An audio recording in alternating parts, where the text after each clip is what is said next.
Well, a very good evening, ladies and gentlemen, and welcome to Viking.TV. My name's Neil, and I'm based in Viking's London office, where I've worked for the past 13 years. And I'm delighted to be back here on Wanderlust Wednesdays talking about one of my favourite itineraries, and it truly is one of my favourite itineraries and destinations to visit. It's Iceland and Norway's Arctic Explorer. So not only will you hug the coastline of Norway, visiting really some fascinating destinations and see spectacular scenery, you'll go right the way up to Svalbard, the home of the polar bear, and then over to Iceland. So it's really like, three cruises in one. You're really getting the best of the Arctic and the best that Norway certainly has to offer. So I've got a short presentation just to detail more about the itinerary.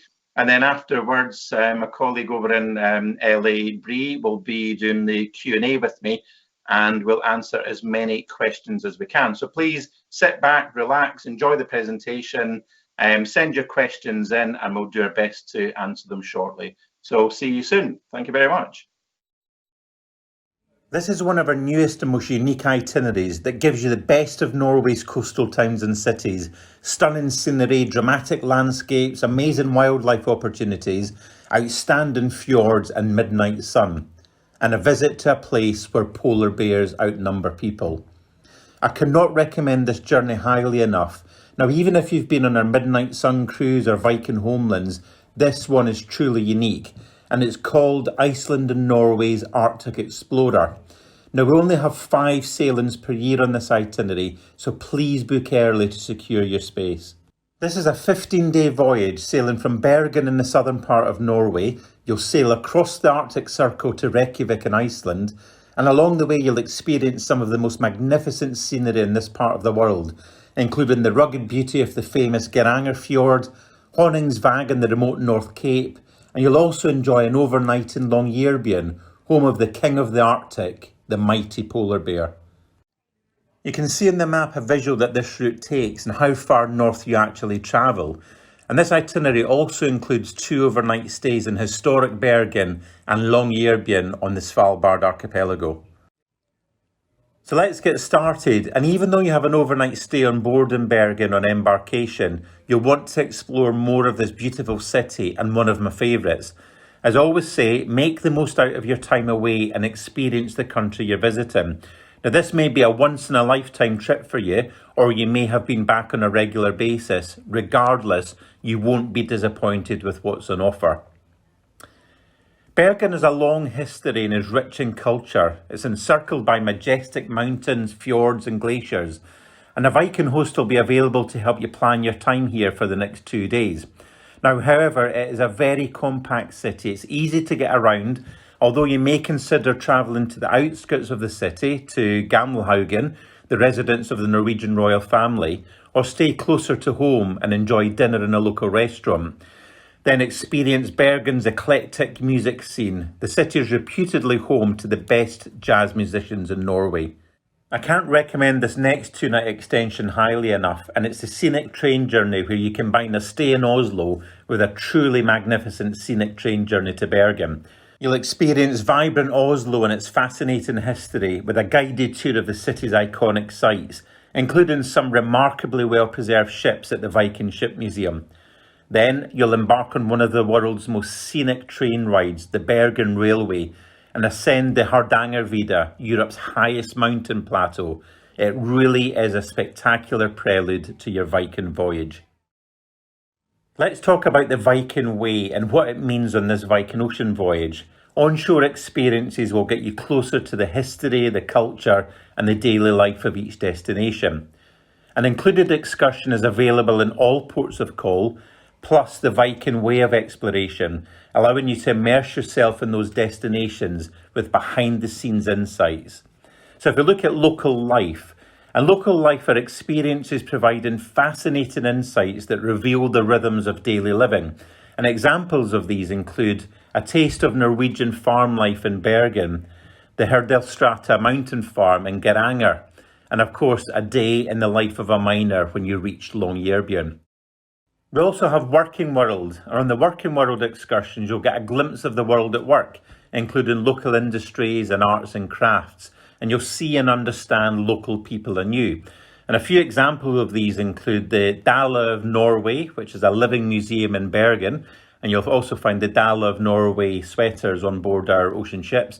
You've got the 19th century knitting factory in Bergen. And you've also got the Norwegian gold and silversmiths in Bergen. Now, our final way of exploration with Viking is privileged access.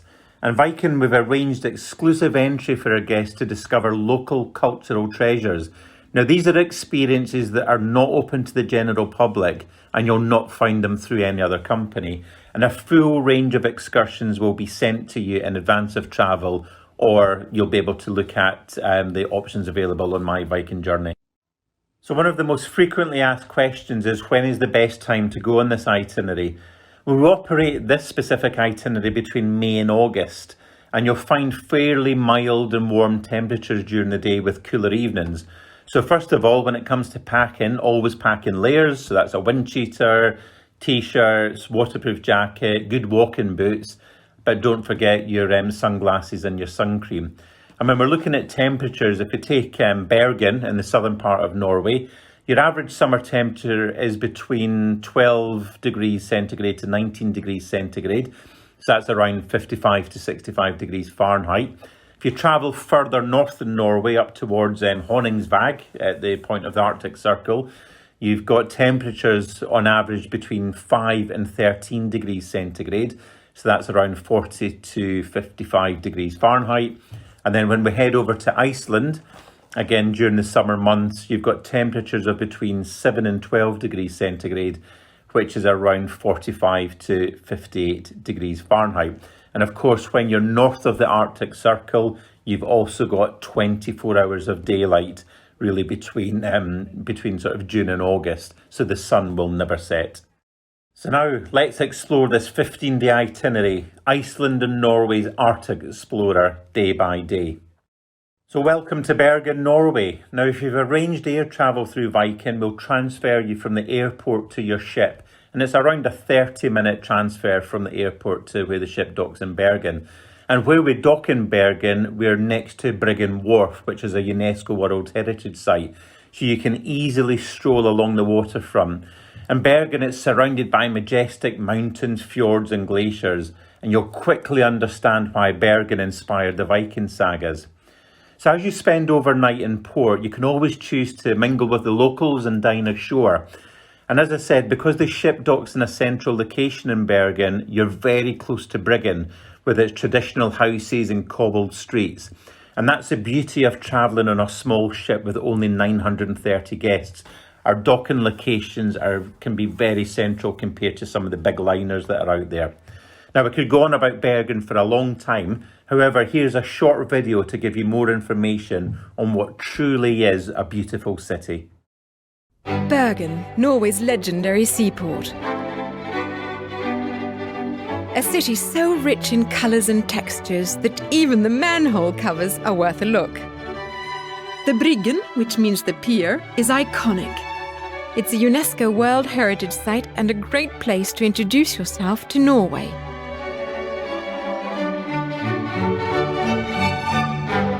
The Hanseatic Museum, also on the pier, is fascinating and provides an unusual window into the world of the 12th century, when German trading companies played a significant role in shaping the growth of Bergen. Just a few steps away is the fish market. Locals call it the Fisketorget, and it's definitely worth a look. It's also a great place to learn the finer points of peeling shrimp, like a Norwegian. And if you're extremely lucky, you may just run into the mayor herself. Bergen was also home to the renowned composer Edvard Grieg, who created some of the greatest music of the 19th century. A visit to Trollhaugen, the museum that was his home, is a touching experience and gives you a better understanding of the man and what inspired him. On the island of Lysøyen is another Norwegian treasure, the former home of violin virtuoso and composer Ole Bull. He designed the villa himself, and it clearly reflects his individual character and his fascination with world cultures. The Bergenhus fortress is home to two of the most imposing structures in Bergen. Håkonshall, and the Rosenkrantz Tower. Surprisingly, neither are of Norwegian design. For that, you'll want to explore the quintessentially Norwegian, intricately detailed Fantoft Stave Church. It's a special experience, as there are now just a handful of stave churches left in Norway. Or take the Fløibanen to spectacular views. Bergen sits among 7 mountains, and the name itself came from the Norwegian word berg, which means small mountain. Bergen is a wonderfully diverse city, which might just make your favourites list. Let us share with you the nature, character and people of our beautiful homeland. Dear Viking guests, it is a pleasure and an honor to wish you all warmly welcome to my wonderful city, Bergen, Norway. So I hope you enjoyed that video and it gave you a bit more of an insight into what to expect when you're in Bergen. And remember, all our videos are viewable online at Viking.com. Now, remaining in Bergen, we look at our included excursion today, which is by deluxe motor coach. And you'll visit the main sites in Bergen. So it's a really good orientation tour. And it was founded in 1070 AD, and Bergen features many historic sites, including the medieval King Haakon's Hall, the Rosenkrantz Tower, and the picturesque wooden buildings at Bryggen, which, as I said earlier, is very near where the ship docks. Now, it's a UNESCO World Heritage Site, and you'll be able to hear some interesting stories from your guide about Bergen's colourful past as you tour through the streets of Norway's second largest city. Now, in all our excursions, we categorise them as easy, moderate or difficult, so you can really pick and choose which one is right for you. I'd like to highlight 3 of the optional excursions we offer in Bergen. And the first one is for those that are a little more active, and it's a hike to the top of Mount Fløyen. Now, you'll climb 1,000 feet above Bergen for some magnificent views. You'll have time to relax when you're at the top of the mountain, and there's a lovely cafe up there. And then there's a much easier way to come down via the funicular railway. And the funicular again gives you some stunning views of the city. Another of our optional excursions, and it's part of our Working World tours, is to Dala of Norway, a living museum. And that's where you'll learn about how the iconic Dala of Norway sweaters are made. And you'll learn how the community of Dala developed around the textile industry that it supports. And today, the entire village embraces a culture that centres around knitting and creating traditional designs. And the third and final optional excursion that I'd like to highlight is a visit to Edvard Grieg's house. And you'll also have a piano recital and visit the Fantoft Stave Church. Now, if you are a lover of music, then you'll not want to miss a visit to the home of Norway's famed composer Edvard Grieg. Now, he's best known for his piano concerto in A minor and Peer Gynt. And the tour includes a visit to the Fantoft Stave Church and an exclusive recital of his music. And I really would thoroughly recommend this, as the setting of his home in Trollhaugen is truly stunning. So let's learn more about Norway's famous composer with this short video. Majestic scenes on canvas, local culture, music and traditions. In the 19th century, Norwegian Romanticism set out to preserve these elements of national identity.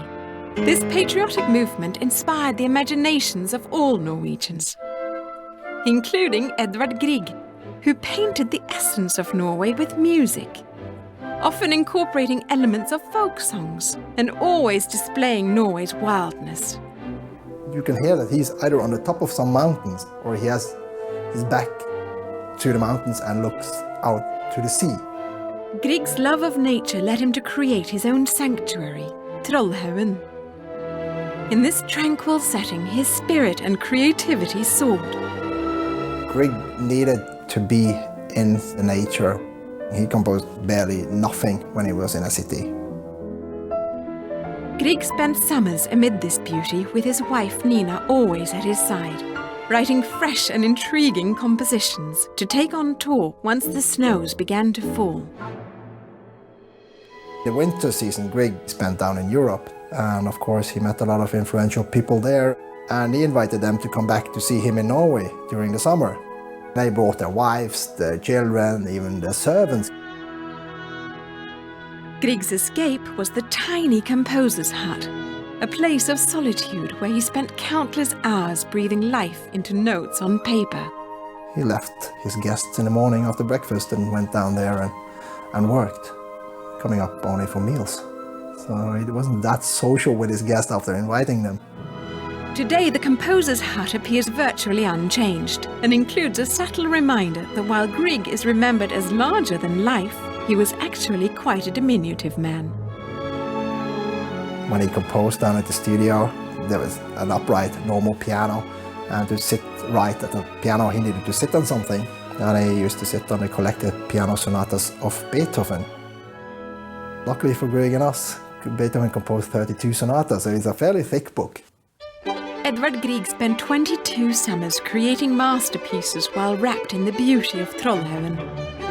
And one wonders what would have come of the man without the place. Grieg referred to Trollhaugen, his home, as his best opus. It really reflects his personality. You can play Grieg's music everywhere, but the atmosphere, the idea of this man who built the house, that is something that you only can find within these walls. To be here and hear the music where it was created, it's really special. Edvard Grieg left an amazing musical legacy, and we look forward to sharing with you more about the man and his gift. Now today we're in for a treat as we sail through Geiranger Fjord, one of Norway's most magnificent fjords. And there are 3 waterfalls. You've got the Seven Sisters, the Sutter and the Bridal Veil. You'll be able to enjoy the breathtaking scenery on a hike or on a scenic bike ride, but you can also experience this fjord by rib, so rigid inflatable boat, or kayak. So we do offer some optional soft adventure activities on this day in Geiranger Fjord. And there is nothing better than going on one of the small kayaks or the inflatable boats, as you've got these searing mountains at either side of you. And when you sail into Geiranger, you'll really want to be out on the sun deck or in the Explorer's Lounge, because the scenery is so dramatic that there you are and that you're looking up at these 1,000-metre mountains. Now, our included excursion today is the Eagle's Bend Overlook and Panoramic Drive. And the Eagle's Bend is an overlook that towers 2,000 feet over the town, and you'll witness the pristine majesty that earned Geiranger status as a UNESCO World Heritage Site as you ascend the heights on a scenic drive with no less than 11 hairpin turns. Now, after a photo stop, you'll continue into the green Fedal Valley to the high mountain plateau at the Djurvatn Lake. Now, for one of our optional excursions, you might want to try some fjord fishing, and you might choose to sail the fish-abundant waters of the Geiranger Fjord on board a fishing vessel. And the Norwegian coastline benefits from the warm currents of the Gulf Stream, making the water surrounding its long coastline full of plankton and the many species of fish that feed from them. And all necessary equipment and expertise will be provided so you can try your luck at land in one of the record-sized cods, haddock or mackerel that swim beneath the steely water surface. Now, you can always head further away from the fjord and go inland to the Herdalsetra mountain farm. And here you'll have the opportunity to learn about traditional Norwegian farming along the coastline. And on a farm visit, you'll sample goat's cheese and caramels. And the tour includes spectacular views of mountains and the fjord. And of course, the famous goat's cheese can be found in abundance at Mamsen's Norwegian Deli on Deck 7. And that's a great place for a Norwegian waffle and coffee in the morning. And it's somewhere that I'm regularly found when I'm on board. But let's find out more about Gjetost, this famous Norwegian cheese. In the land of the Northern Lights, locals carved out a life amid Norway's imposing landscapes. But they're not the only ones who enjoy this rugged terrain. Goats thrive here too, and archaeologists say they may have roamed these lands for 5,000 years. And from these goats come my favorite cheese in the entire world, Norwegian Gjetost, Norwegian brown goat cheese. Du, flink pike. Gjetost, also known as brunost, can be traced back centuries to the high mountain Seter, the alpine pastures where the dairy maids worked in the spring and summer when the men were off to sea. It was here that Geitost was invented in 1863, when Hove started experimenting and stumbled upon the taste that grew into a phenomenon. The treasure for which Norwegians still thank the humble goat. Technically, Geitost is not a cheese at all. Instead of curd, the whey is used, combined with milk and cream. A process of simmering and stirring that takes several hours with the milk sugar caramelizing as the water evaporates. Then it's into the molds, and once cool, the Geitost is ready to eat. This traditional cheese is from that summer farming up in the mountains. So it was a way to preserve the milk, the resource. Also, it was perfect to take away on long voyages. This brown cheese you can keep for years. Norwegians love Geitost and devour more than 12,000 tons of it every year. Locals believe you haven't really experienced Norway if you haven't feasted on Geitost. So when you're in Norway, remember the contribution these gentle creatures make to one of our favourite foods. But be careful, you may just be tempted to take one of these cute little Geitost makers home with you. Norway is a wonderland of traditions, and we look forward to sharing with you her many treasures. Now today's a day of scenic sailing as we sail the Norwegian Inside Passage. And the Norwegian Inside Passage is a protected shipping lane that runs from Norway's capital of Oslo down the Skagerrak coast and around the country's southern tip. And it's been used by mariners for centuries. Its channels protected from the dangers of the open waters by countless skerries, and the rugged coastline presenting opportunities for shelter in its many natural bays and inlets. Now during this day of scenic sailing, you can pick up a book from our library, curated by our friends at Haywood Hill, or perhaps attend a lecture to learn about the Norwegian Sea and how it's been culturally important to Northern Europeans for centuries. Now, when you're in this part of the world, you really want to learn about the history and the culture, and our onboard lecturers do just that. They're very knowledgeable on their subject, and they're keen to answer any questions you have on the local area. Now, to truly relax, you can spend some time in our Live Nordic spa, with its hydrotherapy pool, steam room and snow grotto, and it's all included. We do not charge for any entry into the spa, unlike many other cruise lines that are out there. Now, sailing on, it's day 5 and we reach land again in Narvik, Norway, home to a former Viking settlement, and it's nestled inside a fjord surrounded by 360-degree breathtaking mountainous views. And during your visit, you'll learn how the ice-free port helped the town prosper as an exporter of Swedish iron ore. Now, as well as the included tour, we also have several excellent optional tours here. Now, one for the more adventurous is where you'll take to the skies in a helicopter and soar over the scenic landscape of northern Norway. You'll meet your experienced pilot, you'll climb on board your helicopter for your 1-hour flight, and you'll fly over Nordic forests and see the Frostein Glacier, one of Norway's largest plateau glaciers. Now, it covers nearly 10 miles, and its mountain peaks can reach 5,600 feet in height. You'll also pass Statend, Norway's national mountain, reaching 4,500 feet. Its steep slopes and anvil-shaped peak make it instantly recognisable. Or you could travel across Norway's scenic landscape for a visit to the expansive polar park. Now, it's located at 69 degrees northern latitude, and this reserve is the northernmost wildlife park in the world. And it's home to a variety of Arctic mammals, including wolves, lynx, wolverines, musk oxen, elk, reindeer, mountain foxes and badgers. And you'll take a guided walk along a 2.5-mile long asphalt path when you can observe the animals in their enclosures. The living spaces are large, and the park boasts the world's biggest area per animal ratio. Now, if you'd like a more close-up encounter, our Visiting with Wolves optional excursion in Polar Park allows you to spend time in the wolf enclosure with a trained wildlife biologist to meet members of the pack. Now, these wolves have been raised by humans and are accustomed to visitors, so it would make for a remarkable photo opportunity. And this is a 6-hour, once-in-a-lifetime natural world tour. We're now on day 6 and welcome to Leknes in the Lofoten Islands. And the Lofoten Islands are one of the most scenic parts of the world that you could ever visit. The Lofoten stretch 118 miles into the Norwegian Sea from Norway's coast.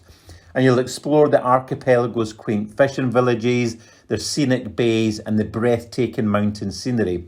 Now, it's home to many fishing harbours, and these islands were ideal for Norse settlements in the early Viking Age. And you'll also find a lot of racks of stockfish or dried cod out drying in this area of the world as well. Now, our included excursion today is Panoramic Lofoten, and you'll travel along the majestic mountains and fishing villages of the beautiful Lofoten Islands. From Leknes, your motor coach will transport you to Balstad, one of the Lofoten Islands' most modern fishing villages, and you'll continue your scenic drive passing pretty Haukland Beach and the charming village of Utakleiv, which has been heralded for having one of the most beautiful romantic beaches in Europe. On our optional excursion, you can learn more about the maritime history of Norway.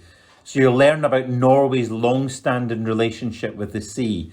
The waters that surround Lofoten are full of fish that feed the local fishing industries. And during the 13th century, dried fish accounted for approximately 80% of Norway's exports. For a truly authentic Viking experience, you can immerse yourself in the history of the Vikings with a visit to the ancient homestead dating back to the Middle Ages. You can learn about living conditions during the Viking era and see the livestock available to the people of the time, including wild boar, fjord horses and sheep. Now, we've now reached another of my favourite cities in Norway, Tromso, but we're also midway point through the voyage as we reach day 7. And here we are, we're in the Arctic Circle. In fact, Tromso is nicknamed the gateway to the Arctic, is also nicknamed Paris of the North. And Tromso boasts the largest concentration of wooden houses in northern Norway. Built here until 1904, at which point wood construction was banned for fear of fire. Now, throughout the city, you'll see classic architecture mingling with modern buildings, including the stunning Arctic Cathedral. Now again, Tromso is a very compact city, and from where the ship docks, it's just a very short walk to take you into town. So you'll have an included tour, which will be sightseeing around the Tromso area, but we also have some optional excursions, including seeing scenic Tromso by rib boat. Now, one way to experience northern Norway's magnificent Arctic landscape is by taking a thrilling tour by rib boat through the local waterways. Now, you'll travel the sheltered waterways of Tromso on an excursion to spot local wildlife, and you'll be able to admire the stunning landscapes. Now, with a little bit of luck, you may spot eagles flying overhead or harbour porpoises in the sea. Now, for the dog lovers amongst us, you may be interested in this excursion, where you'll take an invigorating outdoor trek. Now, on this, you'll visit the Tromso Wilderness Centre, where Norwegian resident Tove Sorensen lives with her children, assistants and more than 300 Alaskan Huskies. Now, Tove regularly competes with the Huskies in dog sledging events, which can reach distances of more than 1,000 miles. Upon arrival, the dogs and puppies will excitedly greet you, harness around the waist to your very own husky, and you and your furry friend will take a special trek through the rolling hills. Now, we're on day 8 and your time in Norway's Arctic Circle continues in Honningsvåg. And the remote port of Honningsvåg is one of Europe's northernmost points. And this unassuming enclave grew mainly on the fishing industry. And the surrounding beauty is what draws visitors. Starkly beautiful tundra dotted with mountain birch trees, distant rocky islands and rolling slopes that ascend into mountains. There are several great ways to view the scenery and learn the history of this region. Now, our included excursion is one not to be missed. We'll visit one of Europe's most stunning natural sights, Nordkapp or North Cape, rising on the island's rugged north coast. Now, the cliffs of Nordkapp rise more than 1,000 feet from the sea waters and are topped by a large flat plateau. Upon arrival, you'll have time to take in its spectacular vista of barren tundra, and you'll spend time on your own, perhaps visiting the small St John's Chapel or the North Cape Hall, which chronicles the history of the region. Now, one of my firm favourites when it comes to optional excursions is the King Crab Safari. And here you'll take a crab safari tour on a deep sea raft into the pristine waters of Sandnes Your diver will catch the king crabs and later you'll feast on these back on shore. You'll also learn more about the local Sami people and their way of life. And I would thoroughly recommend this excursion.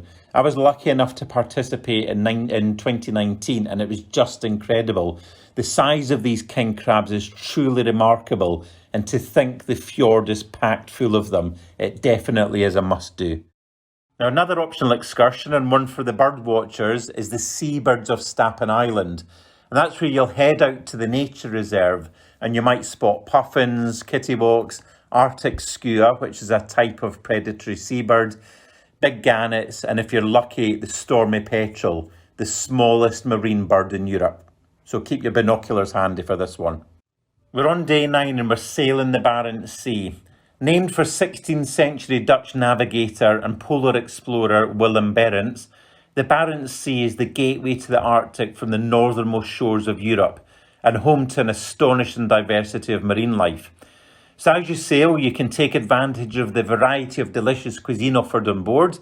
You may visit Mamsen's on deck 7, which is our casual gourmet deli, famous for its open sandwiches, traditional waffles from a homemade recipe, and a great selection of cakes.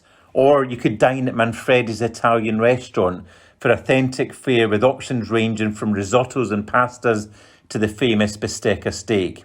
And remember, at Viking, we do not charge for dining in any of the alternative restaurants, unlike many other cruise lines. Likewise, we have no corkage fee. So whilst we include beer, wine and soft drinks with lunch and dinner on board, you're more than welcome to bring your own on board. Why keep that bottle of Norwegian aquavit until you get back home when you can enjoy it on board as you sail through the Norwegian waters? Travelling north through the Arctic Circle, we next arrive in Longyearbyen on the island of Spitsbergen, where we'll spend the next 2 days. The world's most northernmost city and one of the true highlights of the journey. The area is so remote, but you're in the land of the midnight sun, and it's one of those places that is fairly inaccessible unless travelling by ship. You'll be able to discover the mining history of this town and the unspoilt beauty of the Isfjorden. Longyearbyen is beloved for its art galleries, museums, and its local restaurant that boasts one of Europe's largest wine cellars. So let's take a look at a few of our excellent shore excursion options from here. It is, of course, home to the polar bear, and there are around 3,500 polar bears in the area and around 2,500 inhabitants. And many of the inhabitants are here working on research projects from other areas of Norway or around the world. On our included tour, you'll be able to discover the highlights of Longyearbyen, and you'll be able to discover what life is like in the Arctic during a drive through Longyearbyen and a visit to the Svalbard Museum, which is dedicated to showcasing the interplay between people and nature in the Arctic. The museum is a repository of natural and cultural history through models, reconstructed environments and authentic artefacts. You'll be able to gain insight into the story of Svalbard. To get the best out of this area, I really would recommend that you do at least a couple of optional excursions. You'll be able to enjoy a thrilling ride across Svalbard's diverse landscape on this ATV ride, and you'll discover a wealth of flora and fauna, and you'll be able to learn about the island's mining history as you keep your eyes peeled for passing reindeer. Another optional may be for you to take a voyage into the waters of the Isfjorden and witness nestling seabirds by the thousands at Fjugfjella. After a short safety briefing, you'll board your ribbed vessel and cruise out into the fjord. Marvel at the looming peak of a Corrent mountain, its soaring cliffs dating back more than 1 billion years, and the untouched natural beauty of the surrounding landscape. One of our local life excursions will take you to learn more about the region's rich coal mining heritage, and you can experience life as a miner. You'll meet your local guide and embark on a scenic drive to Groove 3 or Mine 3, and you'll witness firsthand the traditional methods that were used to extract black gold from the mountain for more than 100 years. We're now sailing the Norwegian Sea on a journey that was once believed to be the end of the world, where sea monsters lurked. And as you sail today, it's time to try a few of our other restaurants on offer.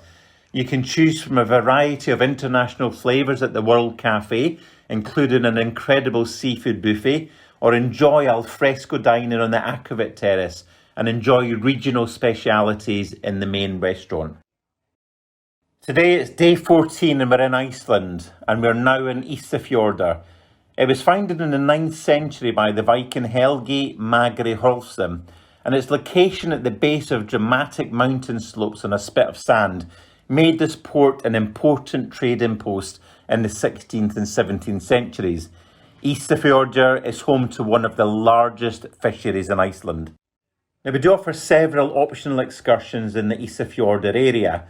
One of them is Ísafjordur by kayak, where you'll discover the calm waters of the Ísafjordur, which have made it the kayaking centre of Iceland, and keep your eyes peeled for birds and other wildlife. We also have an optional excursion by ATV, where you'll ride over the rugged terrain of the Westfjords Peninsula, enjoying magnificent views over the port city of Ísafjordur and the stunning Skutulsfjordur. We also have an excursion to Vigor Island, and Iceland is home to many bird species. Here are two, the white-tailed eagle, the halfhorn, and the puffin, the lundi. You may see these or many other types of birds if you choose to take your tour to nearby Vigor Island. Now, despite being the second largest island in Ísafjordur Bay, the island has only 10 inhabitants who live off the land by harvesting the down of the eider, a northern sea duck. An eider down is the softest, lightest down in the world and therefore highly sought after. We also have a local life excursion available, Icelandic Life at Litabir Turf Farm, and here you can enjoy a scenic motor coach drive along Ísafjordur, Iceland's largest fjord, and a visit to the remote Litabir Turf Farm. You may see friendly seals lounging on the rocks. Then you'll learn about the farm life here in the early 1900s and gain an insight into how residents survived in such harsh conditions. And you'll also watch a demonstration and try your hand at churning fresh cream into butter. We're now on day 15 where the voyage ends and we've reached Reykjavik in Iceland. After breakfast on board, many of you will disembark and proceed to the airport for your return flight home. But while at the journey end there, you should really look to extend your stay in Reykjavik so you can get the best that this city has to offer. Our 2-night Reykjavik Extension lets you explore one of the world's most pristine and eco-friendly cities. Relax at your leisure or venture out to explore the sights. Visit the Blue Lagoon, a renowned natural geothermal spa that's believed to have healing properties.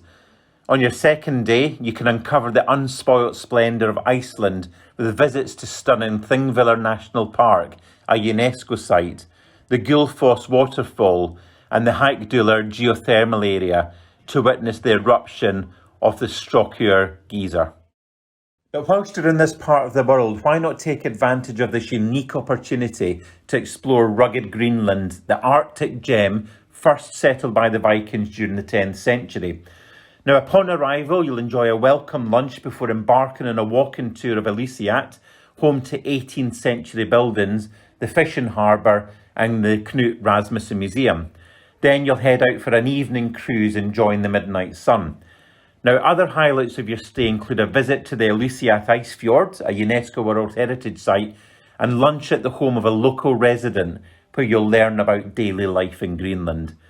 This itinerary really has it all. You'll experience the Norwegian coastline. You'll head up to Svalbard in search of the polar bear. You'll head over to Iceland, and then you've got the opportunity to visit Greenland. So we're on sale now for 2023 and 2024. There's only 5 departures per year. So please call our contact centre or visit Viking.com for more information. Well, welcome back, everybody. I hope you enjoyed that presentation and it gave you a bit of an insight into what really is a spectacular journey. So I'll do my best to answer as many questions as possible. So from London to LA, over to Bree to fire away. Thanks very much, Neil. I'm excited to share some of the questions we have received from our guests watching both on Facebook and at Viking.TV. Our first question comes from Mackenzie in Oklahoma, who asks, we're interested in extending the trip in Oslo. Are tickets for the train to Bergen included? Also, would you recommend extending at the beginning or end of the cruise? Okay, thanks for that question, Mackenzie. So you can do a 2-night extension in Oslo, and that will include the train, which goes from Oslo into Bergen. It is a spectacular train journey. It's around 5 hours from recollection, but you go high up into the mountains, then you come sort of, right down to the valleys, and it is really spectacular. I'd thoroughly recommend doing that one. Just the one thing to bear in mind about this itinerary: if you embark in Bergen, you have a 1-night overnight stay on board the ship in Bergen. If you embark in Reykjavik, you land in Reykjavik, you'll be transferred to the ship, and then you depart that evening. So you don't actually get a lot of time in Reykjavik unless you extend your stay and maybe do 2 nights there. So I would definitely 100% recommend doing the Oslo extension with the train, which is part of a pre or post extension package with Viking Explore More. Would I do that at the start or finish? Start in Bergen or finish? If you're only going to do, you can go in either direction: Reykjavik, Bergen, Bergen, Reykjavik. You visit exactly the same places along the way. I suppose it's everybody's preference. What would I do? I would probably start in Reykjavik, actually. Then you're straight onto the ship. You've done your whole ship experience, then you're 1 night on board the ship in Bergen, and then you finish off in the city stay. Others may say do it in the opposite direction. It's really everybody's preference. I think if you've never been to Iceland before, I would definitely look at doing the extension in Reykjavik, or you're not going to see Iceland because you're straight on board the ship. But to answer your question, definitely do the extension. Oslo is a fascinating city, very compact, very easy to wander around, and the train journey really is truly spectacular. So definitely go for that one, Mackenzie. Lovely, thank you. I have a Grace in Baldwin who asks, is there a significant itinerary difference if you book in the spring versus sailing later in the summer? Thanks, Grace. So on this itinerary, it operates from the sort of the middle to the end of May right through to August. So from a daylight perspective, especially as you're traveling to June, July, August, and you get north of the Arctic Circle, you've got 24 hours of daylight. The difference with this itinerary is that you're hugging the sort of Norwegian coastline. You're going to North Cape, you're going to Tromso, you're starting off in Bergen, you're going up to Svalbard, then you're going over to Iceland. If you're traveling in spring, you'd probably be on our Viking Homelands cruise, which would visit some of the sort of Baltic capitals, and some stunning scenery within sort of the Swedish archipelago. But you wouldn't be able to do this particular itinerary in the spring months. It really is only sort of mid to the end of May, up until the end of August. But from a daylight point of view, the minute you hit sort of middle of June onwards, you are 24 hours of daylight north of the Arctic Circle. Traveling in spring in this part of the world, you're starting to get some very, very light days.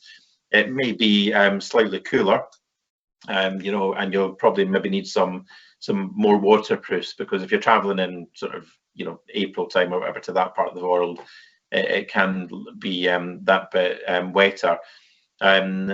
If you were traveling on this itinerary, certainly, or maybe one of the first departures, mid-May onwards, you do still get some really spectacular waterfalls, because the snow's melting from the mountains, and it makes the waterfalls really spectacular.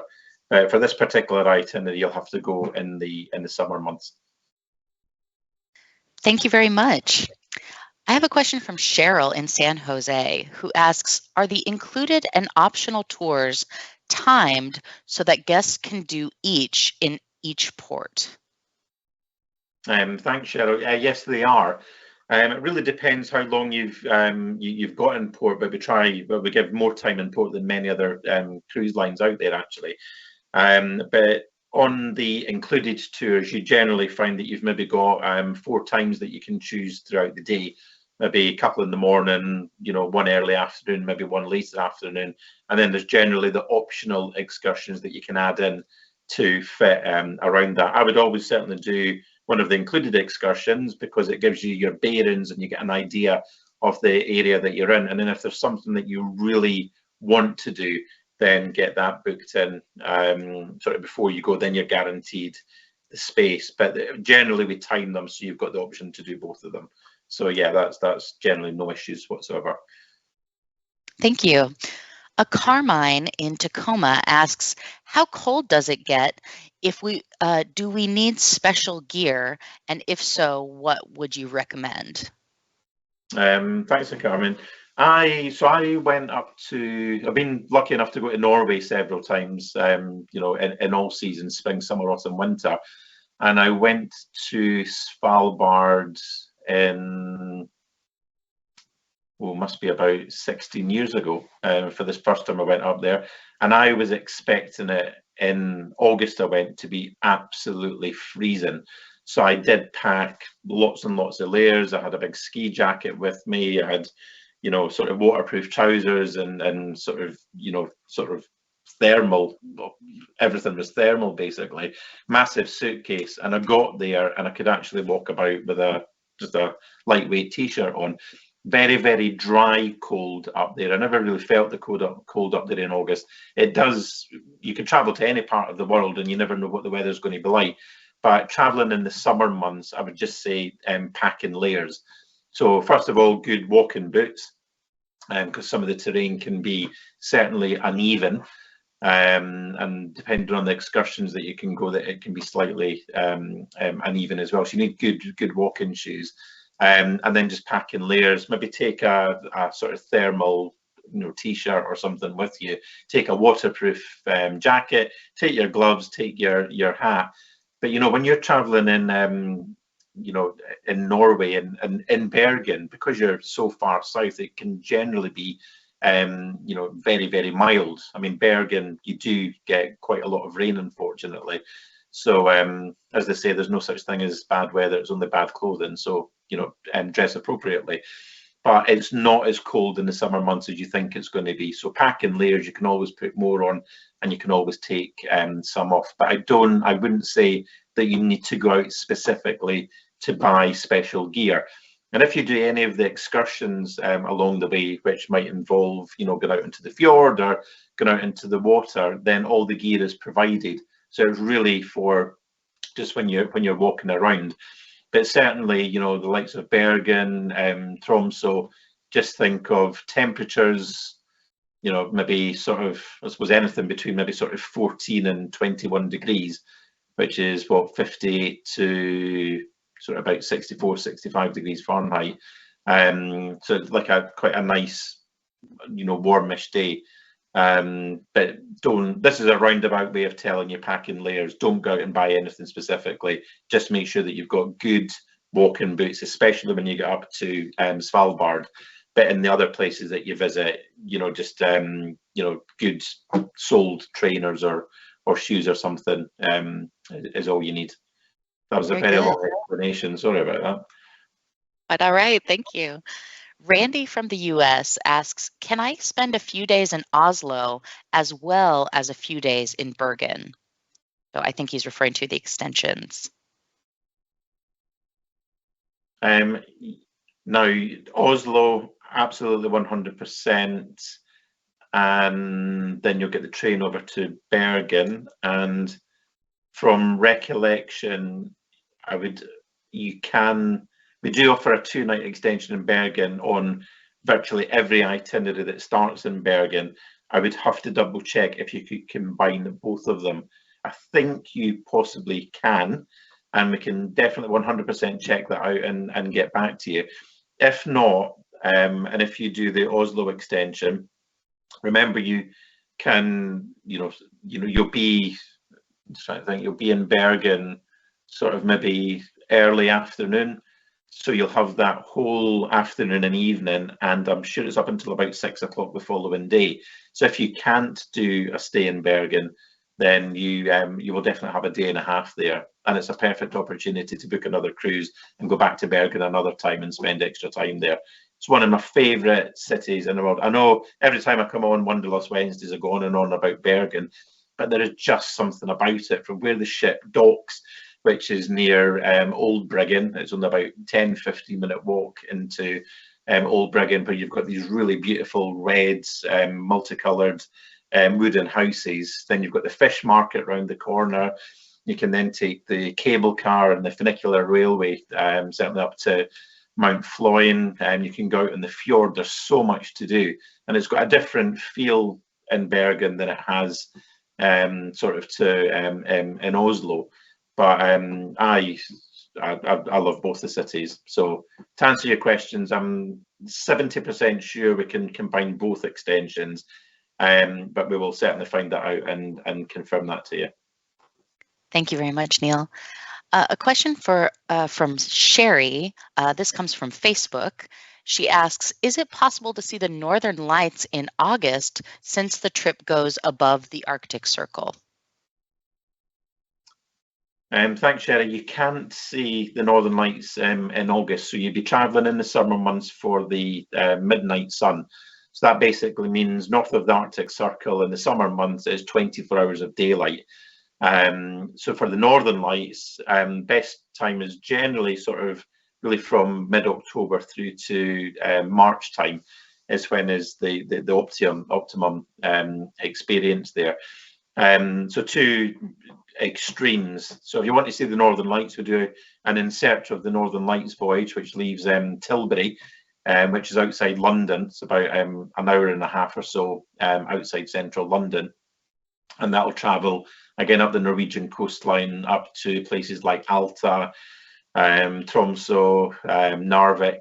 And you've got overnight stays in Alta and Tromso, so you can do a lot of the Northern Lights experiences. And go out searching the lights, you can do dog sledging, you can do snowmobiling. But in the summer months, it's the midnight sun that you're going for. And the midnight sun is truly an experience. It's 24 hours of daylight. The great thing about when you're on board the ship is we have got really sort of heavyweight drapes and curtains, so it blocks the sunlight out. But you can sit on your veranda, having a coffee or something stronger at 2 o'clock in the morning, the sun's shining, it's blue skies, and it can be quite disconcerting. I remember when I was on board the ship, it was out on, top deck, and we're chatting away and just looking at the scenery, and it was 3 o'clock in the morning, and you think it's 7 o'clock at night. So it does throw you a bit, but it's just two different extremes, the time of year that you're traveling to. So Northern Lights in the winter, and travel on midnight sun. You'll get midnight sun in the summer months. Sounds amazing. Thank you, Neil. A question from Vicky in New York. She asks, is there an announcement or an acknowledgement on board to let guests know when they've crossed into the Arctic Circle? Yes, there is. And generally, a bit of a fanfare is generally made of when we cross the Arctic Circle, and it is quite an experience. And then obviously on this itinerary, you'll also dock in Honningsvåg, and you're there from 8 in the morning till 6 at night. And Honningsvåg is North Cape.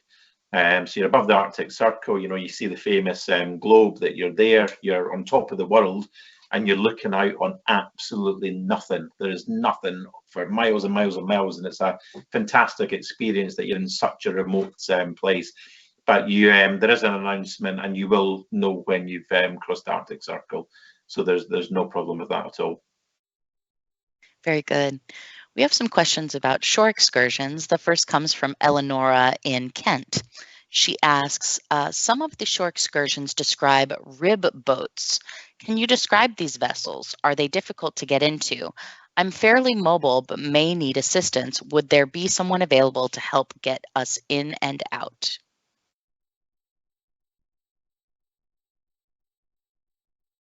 Yeah, thanks for the question, Eleanor. It's yes, there will be people. Our team on board, our excursions team, and also our local operators that actually operate these excursions as well, will be able to help you. The great thing about our excursions is we sort of advertise them as sort of easy, moderate, difficult. So when you get your excursion pack, you can have a look and you can say, or you go on My Viking Journey, you can work out what is right for you and what's not right for you. However, from what you're saying, you're mobile, you just need a bit of assistance to go on the rib boats, which are sort of really small sort of boats that zoom across the fjord and zoom across the water, and they can take up to generally around 12 people or so. So there will be certainly some assistance just to help you get on board. So that's generally not any concern. Don't concern yourself with that. And when you go on this itinerary, you really want to make the most of the outdoors. And I'd probably say this is a bit of a soft adventure itinerary, because there is a lot of excursions that will take you out whale watching, for example, or you can you go out on buggies across the terrain. You can go on hiking. You can go on sort of long walks. You can go on bicycle tours as well. So it can be soft adventure. So work out, look at the plan. Is it easy? Is it moderate? Is it difficult? And you can call through to certainly guest services team, and they'll be able to answer any questions for you. But to answer your question, getting on and off the rib, there is somebody that will be able to offer you assistance. So please don't not do it just because you need a bit of assistance getting on board the rib. Very good. Our next question, which you've partially answered, is from Cheryl in the US, who shares, I need a cane or rollator at times due to pain. Can I make this trip? It was a dream of my husband's and mine. He's passed away, but I would still like to make this trip alone. Thanks for that. Thanks, Cheryl. It's yes, you're fine on board the ship, getting around. There's no problem along there with a stick or a roller. When you're in some of these towns and cities, Bergen, for example, there's a lot of cobbled streets. So that might make it maybe slightly more difficult to sort of navigate some of the streets. Not impossible by any means at all, and as long as you take your time and go at your own pace, then that's fine. But remember, a lot of the excursions are by coach, so you'll be able to get on board the coach, and you can sit and you can watch everything that's going around, and you'll get some free time and you can go at your own pace. The only place I'd probably say might be maybe slightly more challenging might be when you get up to Longyearbyen. It's by no means impossible, and I would say that you would be fine on this itinerary actually. I'm just thinking of the places that you visit. When you're in Tromso, for example, you dock literally 5 minutes away from the town centre. It's so central, and it's such a small place. It's easy to get around there. So you can maybe do an included tour, where 9 times out of 10 you're on coach, so you don't have to worry too much there. And then you've got free time to get around the towns. So yeah, I would say you would be fine with that. If you speak to the team and just go over your concerns, they can advise you 100%, our reservations team or whatever, about the suitability. But from what you're telling me, I would say you would be fine on this itinerary actually. And you can do as little or as much as you want. But it'd be a great trip to go on for your husband's memory. 100%. I think you should go for it. I think you'll thoroughly enjoy it. Lovely. Thank you so much. Related question from Luna in Bethesda. She shares, my husband and I are very active. What are some of the more advanced shore excursions available for this itinerary? Or can you recommend independent hikes to take? Thanks, Luna. The one great thing about this itinerary, just as I mentioned there, it's great for soft adventure. So it's not, up at the crack of dawn and putting your mountain gear on and going out for the full day. But for example, Geiranger Fjord, which you'll visit, which has just got spectacular waterfalls, and you go into this this fjord as get the cameras out. It's truly spectacular. But we've got ribs, you can do kayaking, we've got biking, we've got fishing there. As you go up to the Lofoten Islands, I have to write some of this down because there's so much to do when you're up there. We've got horseback riding, you've got some scenic hikes. In Tromso, we've got some kayaking across the fjord. In North Cape, we've got fishing again. You've got the king crab safari, which I know I've spoke about in sort of several itineraries, where you zoom across the fjord and these ribs, and the divers will go down and they'll bring up these king crabs, which have 1 meter spans. They're huge king crabs. Then you go and you cook them. That's a great itinerary. It's maybe not too adventurous, but it's great for food lovers. And then up in Longyearbyen as well, again, we've got the rib safaris. We've got more hikes and walks up there as well. The same when you get over to Iceland, you're in Ísafjörður. And again, we've got some hikes that you can go on. And in certain places, we've got bicycles, excursions that you can go on. So if you're an outdoorsy person and you like to get out and experience the place, then that's absolutely fine. And remember, because you're in port, if you wanted to do anything independently, then you can do. You're there generally from around 8 in the morning till about 6 at night. You can go off and do your own hikes, but we actually have so many, a majority of them are optional excursions that you're in the sort of safety net of Viking, but you can be as active as you want. So I think this is the perfect itinerary, actually. It just gives the best of both worlds. You see the best of Norway, you're up in Svalbard, you're over in Iceland, and it can be as relaxing or as adventurous as you want it to be. Great, thank you. A question from Facebook, Mr. Chris asks, we are booked on the month-long Viking Saturn trip in early June from New York to Bergen. What will be the best excursion in Longyearbyen for potentially seeing polar bears? Thank you for that question. So at the moment, we're still to release a lot of our excursions, and a lot of the excursions that we have, they're certainly based around the sort of the mining aspect of Longyearbyen. And then you've got some, you can go and sort of, see the huskies and everything up there.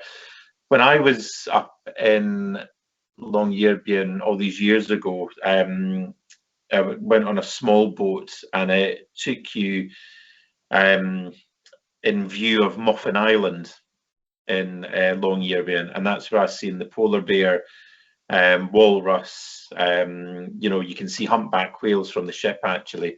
So in terms of actually a specific excursion to see the polar bear, a lot of our excursions are still to be released. So as you get nearer the time and you go on My Viking Journey, you'll get all the excursion lists there and you can send them over. So this is actually the first year that we'll have operated this itinerary up to Longyearbyen. So we're still waiting on bits and pieces coming through.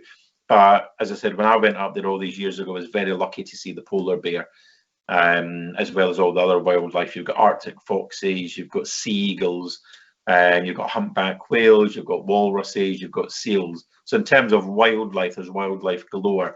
In terms of a specific excursion to see the polar bear, that's still to be advised. But you're going up to the land of the polar bear. There's about 3,500 polar bears in Spitsbergen, sort of Longyearbyen Peninsula, and there's around 2,500 residents. So the polar bears do outnumber the number of residents in that part of the world. So there's a very, very strong possibility that you'll see them.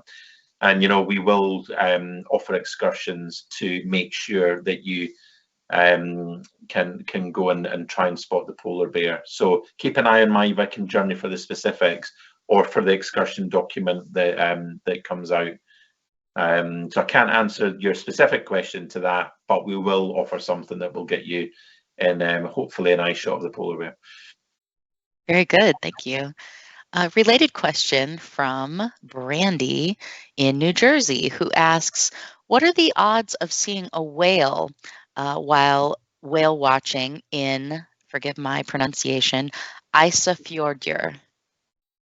I think it's Ísafjordur, but I'll Thank you. let you off there because I'm probably saying it wrong as well. The very, very strong possibility.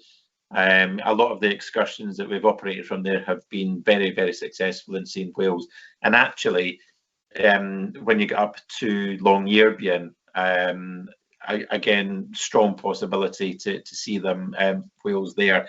And actually sailing on the ship in that area, you see, you've got your humpback whales. Certainly, you can see them from the ship. And every time I've been up in that part of the world, I've actually been lucky enough to see lots of wildlife, including the whales. So I think there's a very, very strong chance.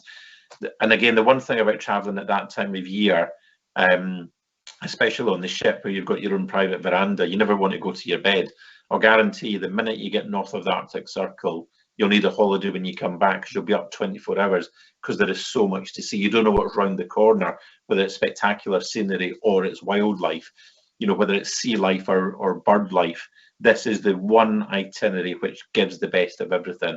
So I would definitely get your binoculars ready, your camera ready, because I think there's a very, very strong possibility that you'll see them. And likewise in Norway and up in Iceland, we offer some optional excursions where you will go out on a smaller boat to spot the whale, and you're with the experts there, so they'll go in the area where they think there's a very, very good chance of seeing them. So I think you, Touchwood, should be pretty lucky on this one. Very good, thank you.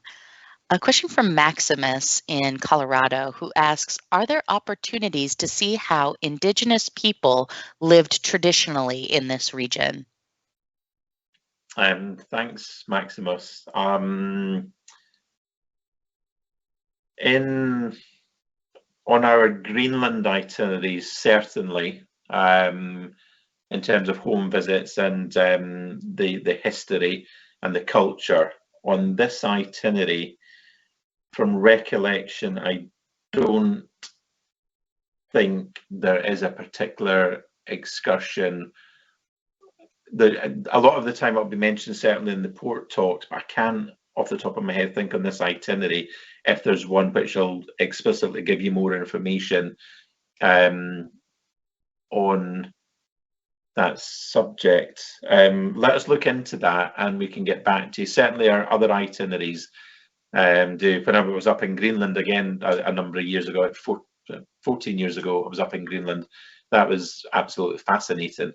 Learning about the certainly the culture and the life in Greenland.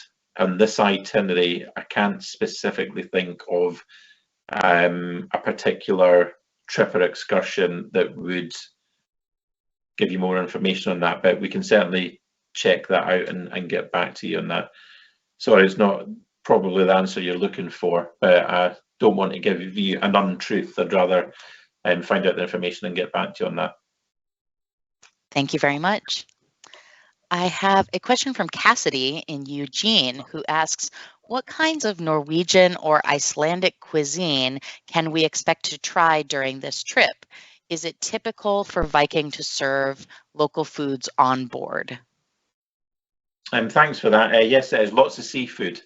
Iceland, Norway, if you love seafood, if you love salmon, if you love shellfish, if you love prawns, etc., then you are in for a real treat there.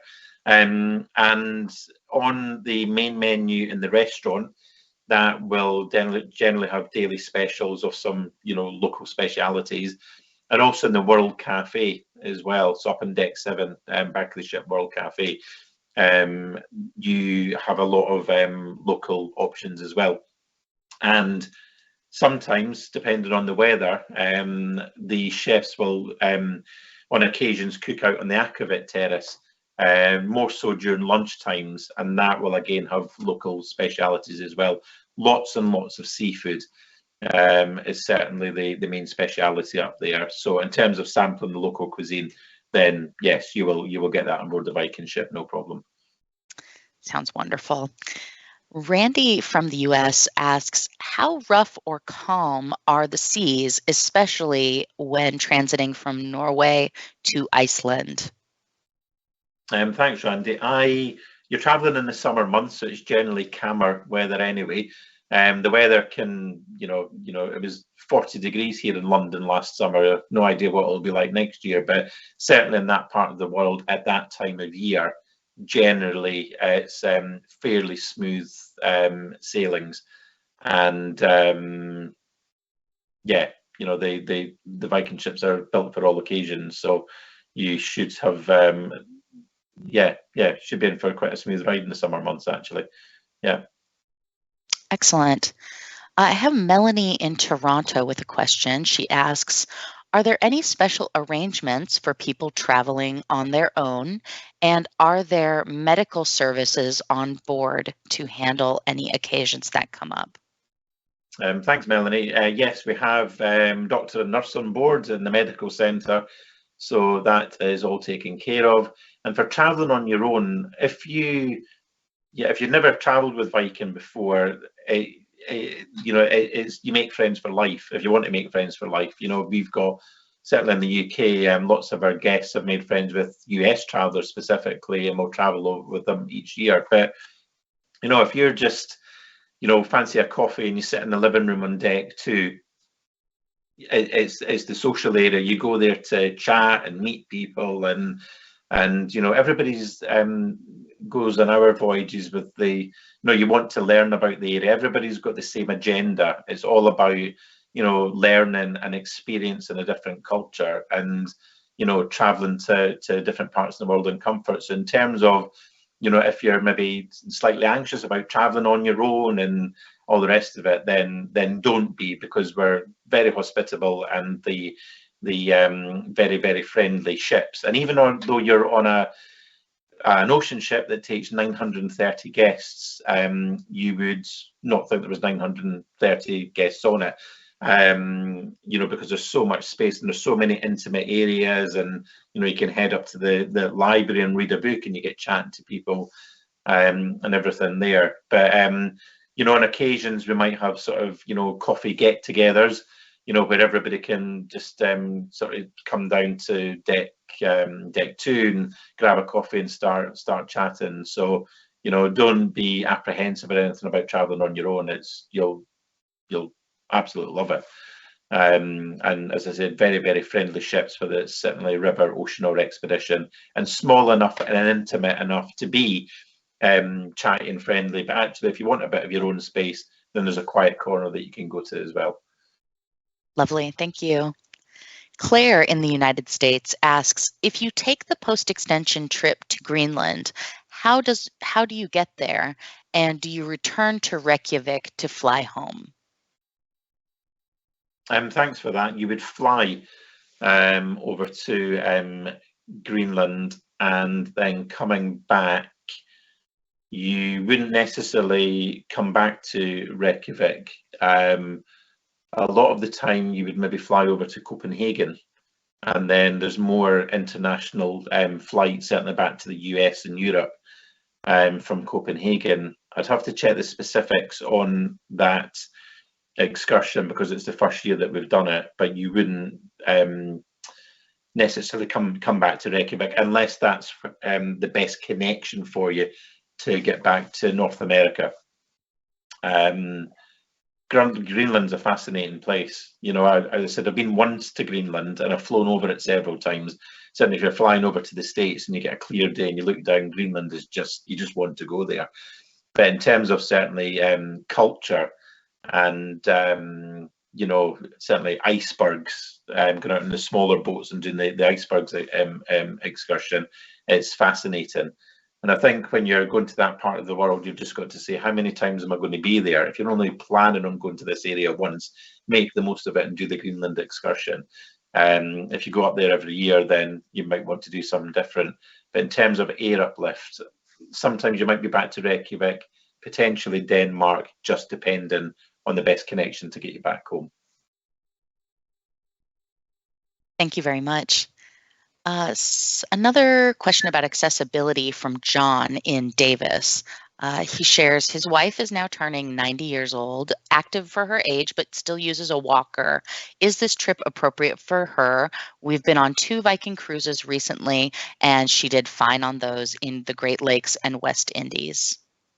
Yeah, thanks, John.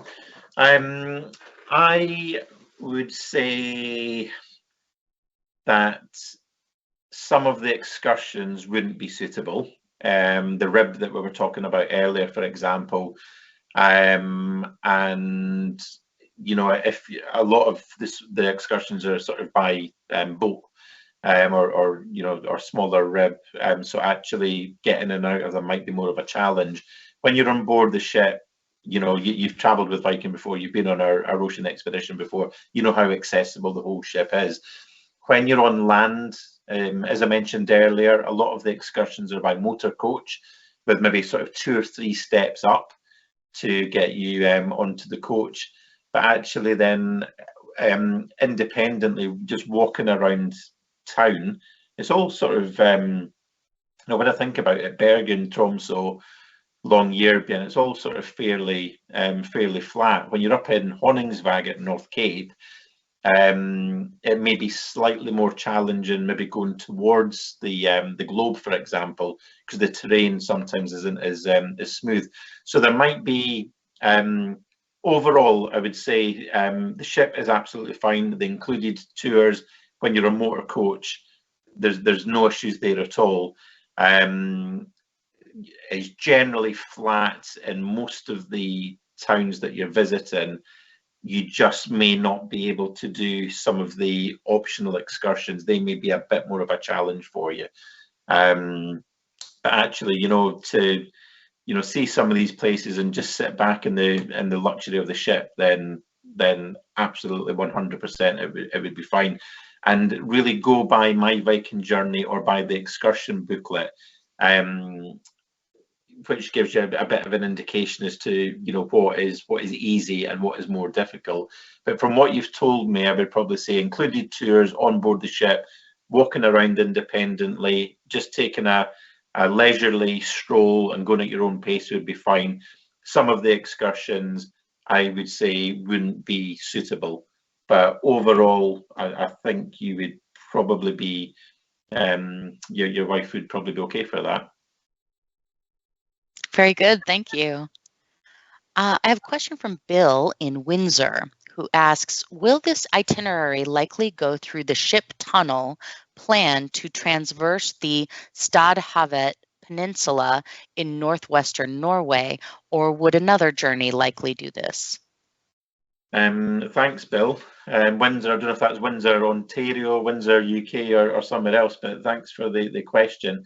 To my knowledge, the ships aren't due to go through the tunnel. I know some smaller ships are, and I've not been made aware of any of our itineraries that would actually take that route. If they do, we will certainly, I would imagine we would probably advertise that and it would go on the website. But as far as I'm aware, certainly not this itinerary would go through there. Thank you.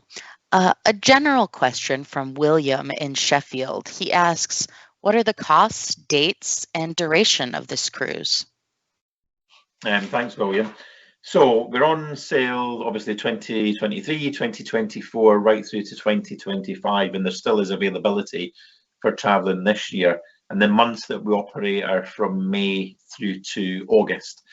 So travelling in July and August, even in southern Norway, you've got very, very long days, and sort of, you know, well up till sort of 11 o'clock, midnight or so. It can still be very, very light. North of the Arctic Circle, you've got 24 hours of daylight.